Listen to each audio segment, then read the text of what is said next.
Hello, and in today's video we're going to do something a little different. Due to my travel schedule, I'm going to put out a legacy video on how to capture action that follows a path such as a road, a rail line, or other things like that.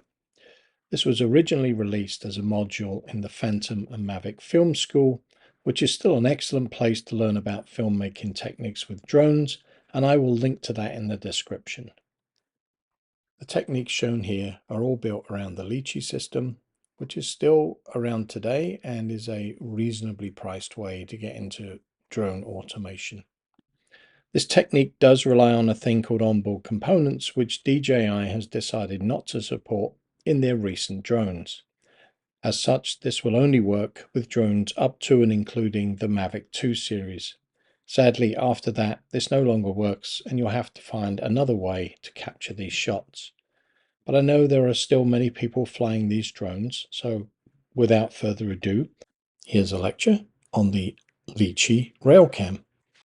Unlike a real railcam, a virtual railcam doesn't have to follow straight lines or even stay at the same altitude throughout the flight.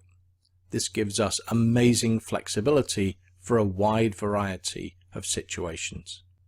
The example I'm going to show today is how to set up a railcam around a sports field to enable you to concentrate on capturing the action with much less difficulty and stress. So let's get right to it. If I'm taking footage of a sports event, I like to get to the field ahead of time and set up the rail. What's great is that you don't even have to do this on the day of the match, as long as you have some idea of where the people will be standing, because you want to avoid flying over them. First, here is what it looks like when it's done. Using the advanced railcam, we can fly around the field without having to worry about where the UAV is going or that it's going to hit anything. Instead, we can focus on keeping the subject in shot. So how do we set up this awesome shot? Before you even take off, go into waypoint mode and set up a few of the basics. Similar to the original railcam, you need heading mode set to user controlled if you are on an Android device or manual if on iOS. Gimbal pitch mode should be set to disabled. Cruising speed must be set to 0 and a maximum flight speed at whatever you're going to need to capture the action. Here you want the finish action to be set to reverse. That way when it reaches the end of the mission it will stop and go no further, but it will not exit the railcam shot. You can then just pull back on the stick and have it follow the rail in the opposite direction.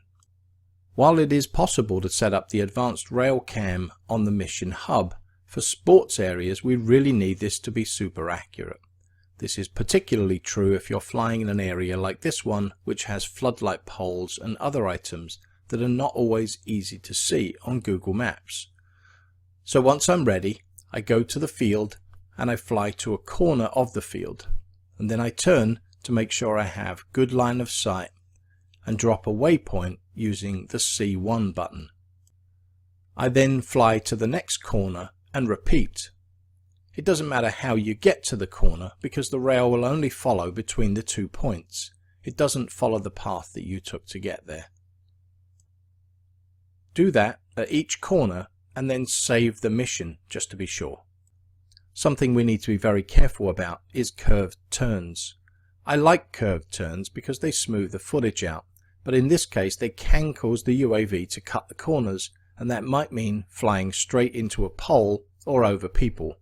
So I go to each corner waypoint and set the curve size to just 3 feet and then save again. Now you're ready to try it out. When you start the mission it won't do anything unless you're pushing forward on the sticks. I like to fly through at least once slowly around the whole field with the camera facing forwards to give a view of any obstacles. This is particularly useful if your UAV has obstacle avoidance. Once you've done that, it's time to practice before the big game. If you're lucky, someone will be in the field and you can try keeping them in focus.